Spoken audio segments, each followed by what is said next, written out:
So being gay in Korea, here we go.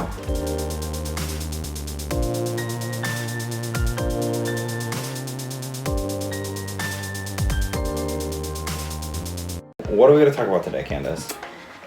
So, long time ago, in the early days of Soul Talk, we posted a video about my experiences of being Black in Korea, my experiences dating in Korea, and those got a lot of hits. They got a lot of traffic, and it just showed us that you guys are interested in that. Yeah.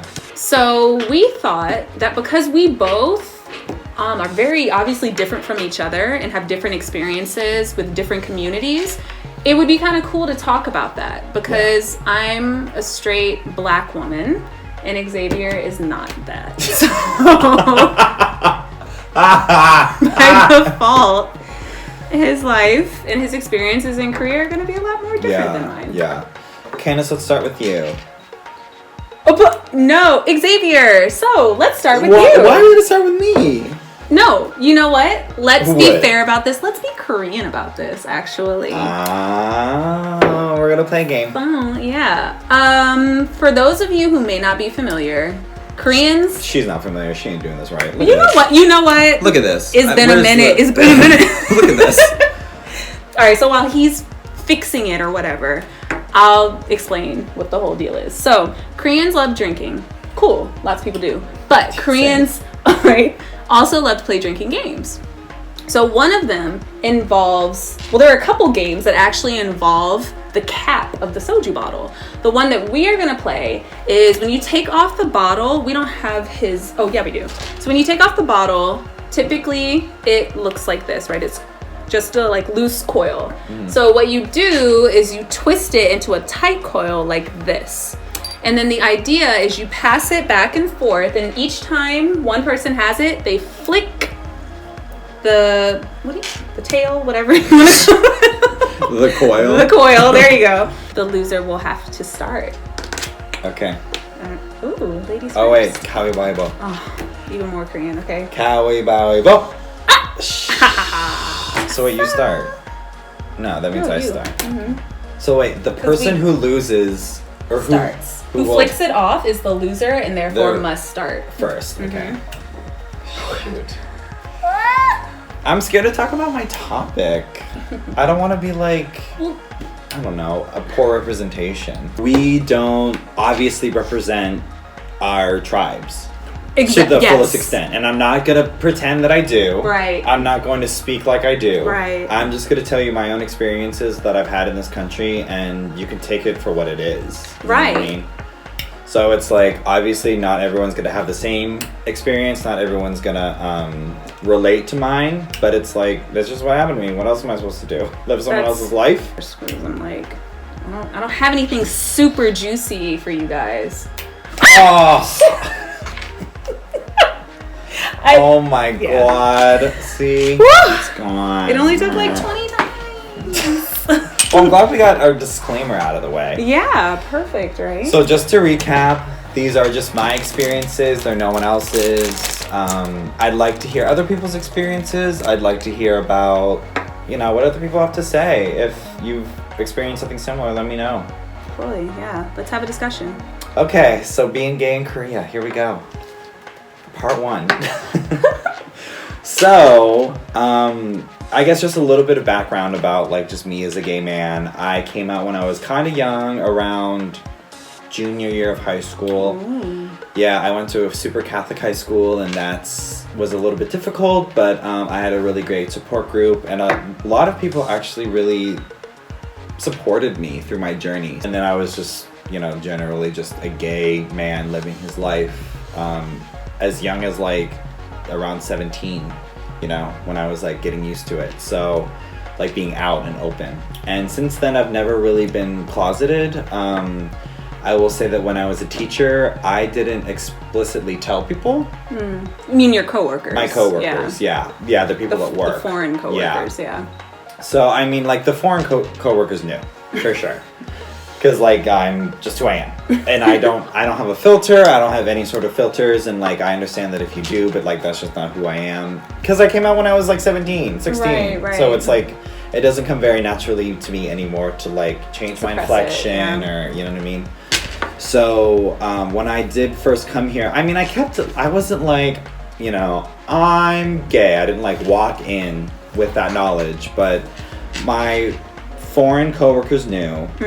I think other Korean coworkers who had a little bit more experience abroad probably knew, but they were very respectful about it and didn't like ask me or, you know what I mean, inquire. But because I guess that's not in the culture as well, right? Yeah, it's like you kind of don't ask. Yeah. Whereas like I feel like, I don't know, I haven't been in America in forever, but if you're in America, you're just like, are you gay? Right, or if you presume someone to be, you kind of already just you know, you don't really sometimes feel like you have to ask. Like you kind of just start making references and conversation about it. Yeah. And that's, I mean, with Korean people specifically who have a little bit more experience abroad or have closer gay friends, cheers. I think they're more comfortable with that. But most people just ignore it. And I used to teach. I taught for a couple of years in Korea, and then I transitioned out of teaching into an office job, and that was very different. I'd never really worked in an office. I did retail in university, and then I was a teacher. But so I was a little bit I didn't know what to expect from, especially a Korean workplace. Like, can I be myself, or am I gonna feel inclined some sort of way? And I knew people at my job when I moved to my new workplace, and they're like, oh yeah, just like be yourself. Yeah. And I think that my company is very international, and that's a very great thing about working for an international company in Korea. I could just be who I am. And I think that I know some other people who work in office settings that aren't open about who they are. So do you mean foreign people in Korea or Korean natives? Foreign people who work in Korean located companies that are like kind of international companies. I don't know that for sure, but I know that, you know, some people just aren't comfortable, which is fine. Yeah. Actually, one of my coworkers kind of just like told people who asked. I don't know if she told, if they even asked. She was just like, oh, he's gay. Which, like, I'm not, you know, averse to that. I'm kind of okay with it. Wait, but she was outing someone else? No, me. Oh, you. Yeah, me, okay, me, sorry. I thought she was outing, like, other people. I was like, well, damn, girl. Yeah, no. It was fully me. She was just like, oh, yeah, he's gay. Because, like, I think a lot of Korean people, like, aren't very aware of the LGBT community just as a whole. So it like kind of doesn't occur to a lot of straight, you know, cis straight people in Korea that like he could be gay, you know what I mean? So I know that like a lot of people were like, oh, he's so handsome at my work, and then my coworker was like, oh, he's gay, and they were like, really? Well, shit. Yeah. I mean, like, that explains it. I don't really mind that. But I was close with her, so she was my friend, and like she knew that I was really, you know, out and comfortable with myself. So she knew that, you know, she could like kind of just like spread that around. My own experience at my workplace is that it was like very positive, and it was really, people just accepted me. Generally, like, my experience in the workplace has been very good. Even at a teaching job, you kind of, I'm sure that there are people who come here that are homophobic. But it's like, if you're moving to a different country, you know you're going to be meeting other people. And like this might be like going into like the black territory. But it's like, if you are willing to like go to this culture that has nothing to do with yours, you know that you have to be adaptable. You know what I mean? And like accepting. Like Korean people aren't going to act like you. You know what I mean? Some foreigners don't know that. You know what I mean? So it's like, let's just be so real. It's like, I am also going to say that we live in a foreigner bubble. You know what I mean? And that's like, it's like kind of like double-edged too. There's like a foreigner bubble with other foreigners. Because it's kind of like easy to find your tribe. Because the community of foreigners in a lot of cities in Korea is quite small. I'd say maybe more so easier for you. Yeah, for sure. And I mean that to say... Your turn will come. Right. I'm not going to even comment on mine, but just to say, if you are gay, particularly a gay man... Who looks like this, I mean, come on. You know where to go. What I'm saying is that there are designated places where you can find people, I hate saying it like that, where you can find gay guys to hang out with and socialize with. And obviously, like Xavier said, and like I'm sure you as an intelligent viewer know, not all gay people are going to be the same, but you're going to find people, again, who are in your tribe, and within that tribe, you're going to be able to find friends. So in some ways, it's kind of, I don't want to say nice, but in a way nice to be part of like a more, I don't want to say ostracized, but you know what I mean? Like a smaller community, because if you are an expat, you might be more likely to find that community quickly. True. And because it is an ostracized community, you're more open to accepting people who are like you. Mm. I hope that that makes sense and doesn't come across as insensitive, but... Cheers. Yeah. No, I understand what you're saying. Okay, see, I'm like, ah. Mm-hmm. Okay, so we're gonna get into dating now? Oh, so, okay. If you're comfortable. Yeah, so like I've dated not a lot of guys. Okay. I dated one Korean guy long term for more than 6 months. I dated a foreign guy kind of like on and off, and then 2 more Korean guys, like seriously. So recap really quickly numbers. 3 Korean guys, seriously, 1 foreigner, seriously. Okay. So, I mean, it's just like in every city in the whole world. Everyone that's gay is on Grindr. Everyone that's gay is on Tinder. You know what I mean? You like, or Jack D. I don't know how to say it correctly. Jack apostrophe D. Mm. Like you're jacked. I don't know. I think that's what I think. But anyway. Yeah. It's one of those things where you also with finding your tribe, it's like I found my first boyfriend on Jacked, but I only thought that people hooked up on that app. So, but also some people just go to Tinder to hook up. So most people. The point is, I think I met all of my relationships on dating apps. My current boyfriend, Tinder. My first boyfriend, Jacked. And then I think the other one's Tinder as well. You met him on Tinder. Yeah. I love his current boyfriend. He's great. And I did not know that you met him on And Tinder. I heart him a lot. So do I. And I'm not even in it. Like, I just want to insert myself so badly because they're just so cute. But anyway, I digress. So, I've had very good experiences dating here. I've also had very rocky experiences dating here. Trust issues. Dating someone that doesn't have the same background as you is difficult. Yeah, across the board, yeah. For a white woman, for a gay man, for a white man, you know, whatever.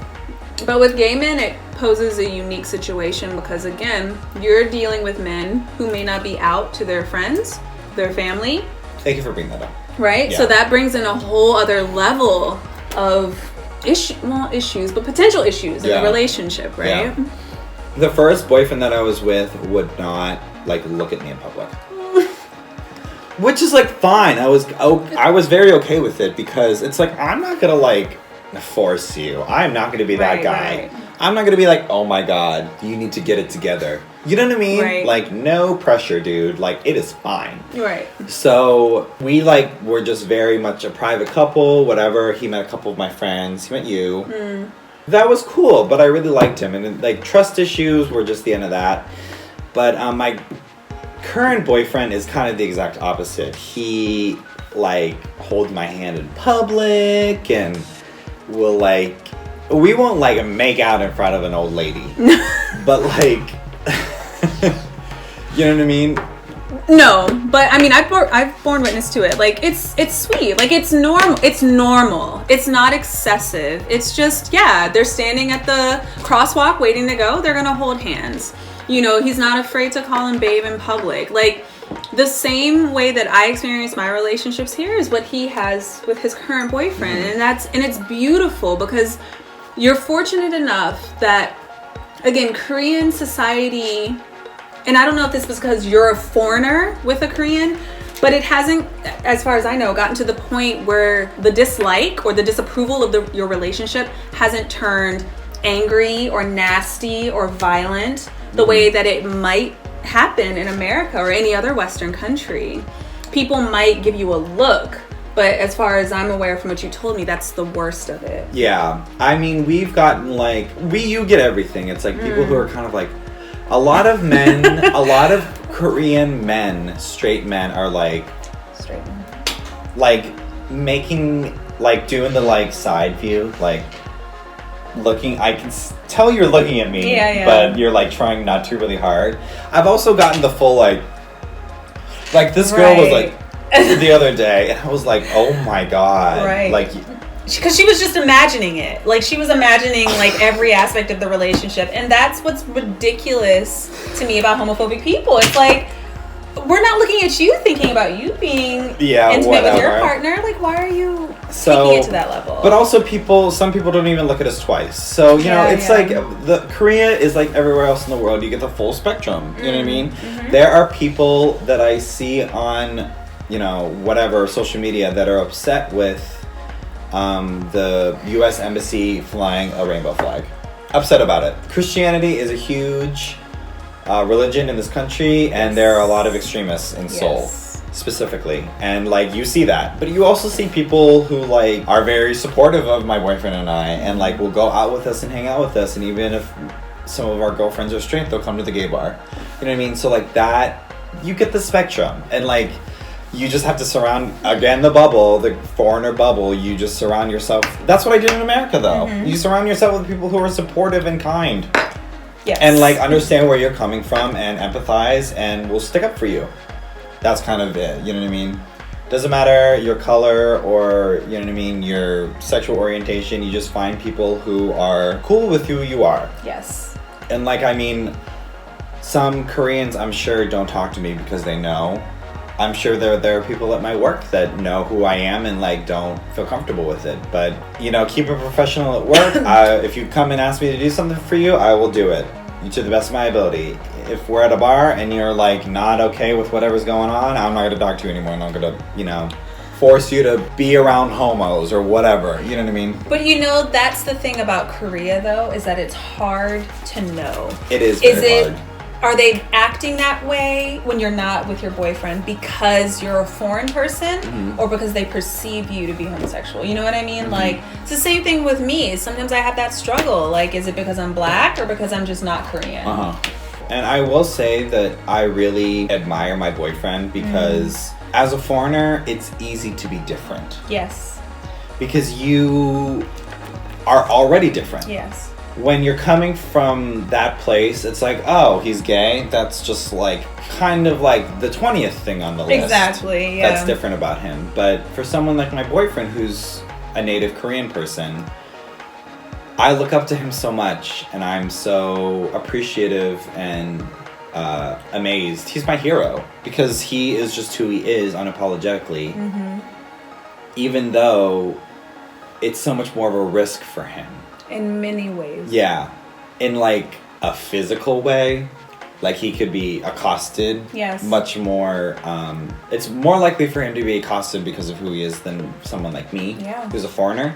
His family, he could not get an apartment. It's, like, all of the above. So, it's really just courageous. And I think that those things are really going to be, I mean, it's like the beginning of the gay movement and the LGBT movement in America. You know what I mean? It's like there has to be people that stick out their neck and kind of risk everything in their lives. Yes. Because if they don't do it, who is going to? You know what I mean? If you're a LGBT individual who's coming to Korea, you're likely to meet people like that because the queer community knows that foreigners are a little bit more accepting.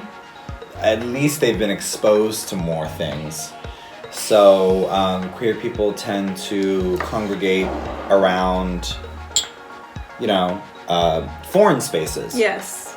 So there's a lot of gay bars in the neighborhood that I live in. There's a lot of gay bars, you know what I mean, in the foreigner district of Seoul. And, well, if you're coming here or if you're already here and you don't know what to do about being a queer individual, I would just say be yourself and just do you. You know what I mean? Which is like my advice for everyone forever. I tell myself that all the time. That's my advice for myself. If you're comfortable, do it. If you're not comfortable, don't feel bad about it. Right.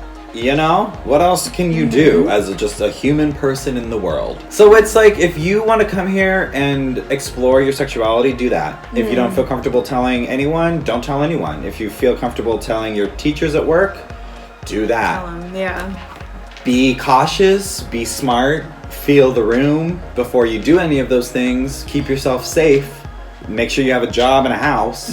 You know what I mean? Yes. But other than that, just like do you and be who you are, and you will find people in Korea who will support you. Yes. I found one. Yay. Of So, course. you know what I mean? So, Yeah. just do you. That's my takeaway. Just be smart, but be smart and protect yourself. You know what I mean? Mm-hmm. I feel like this is something that Black women and queer individuals can share.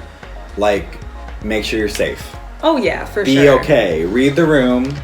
Be aware of your surroundings. You know what I mean? Not just like know where the door is. Like, listen to what your coworkers say, or you know what I mean? If someone's a little bit suspect, like maybe don't tell them that you have a boyfriend or, you know, Right. queer history, or that you're going to the gay bar. Right. Even if you're straight, you know what I mean? Mm-hmm. Some people might not be okay, and Koreans are just like Americans, or, you know, people from the UK or Europe or wherever in the world. Some of them are cool, some of them are not so cool. So just go in with like high hopes and be yourself as much as you're comfortable and as much as the situation will allow.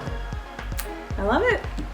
Was that okay? Was it True. enough information? True. Words never spoken, my friends. Okay, wait. We have to as have well. another shot. Was it weird? No. Did I talk too Oh much? shit, that was a healthy shot. No, and I'm so proud of you because again, when we first did Soul Talk, like I was doing the Black in Korea thing, and he wasn't there yet with Yeah. being comfortable. So I'm so proud and happy that he is now because this is valuable.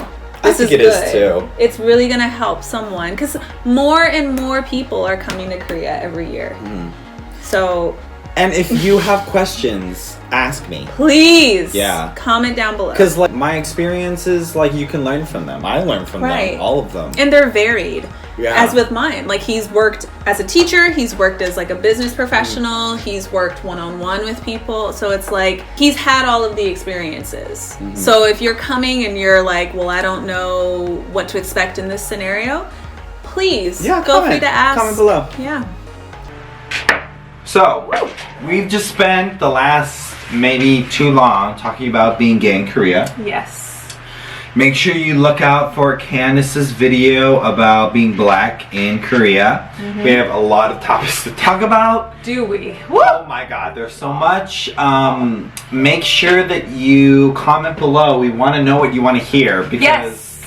it's been very surface. Right. Don't you This think? is just, again, what we think is going to be interesting to you all. But if you guys let us know, we will be more than willing to do a follow-up. For sure. Let us know what you think. We have some plugs. Please follow us on Instagram. We're going to link them down below in the description box. And please, Xavier has another channel called The Final Walk. Please subscribe and follow his channel. Oh no, we have one more thing. Candace is starting a new series on her own. I'm so excited about it. Yes. We've been brainstorming about it for like forever. Yes, So yes. it's called 6 by 30. 6 by 30. And she will be posting every day for 30 days for 6 minutes. Yes, What are you 6 gonna be minutes or posting? less. So I will be posting daily vlogs or reaction videos or story time videos. So just basically things to showcase my personality and what I'm into. So make sure you check that out. Subscribe to us. Subscribe to me. Oh my god, I feel so good right now. This has been Candace. And Xavier. And we're Soul Talk. Bye. Bye.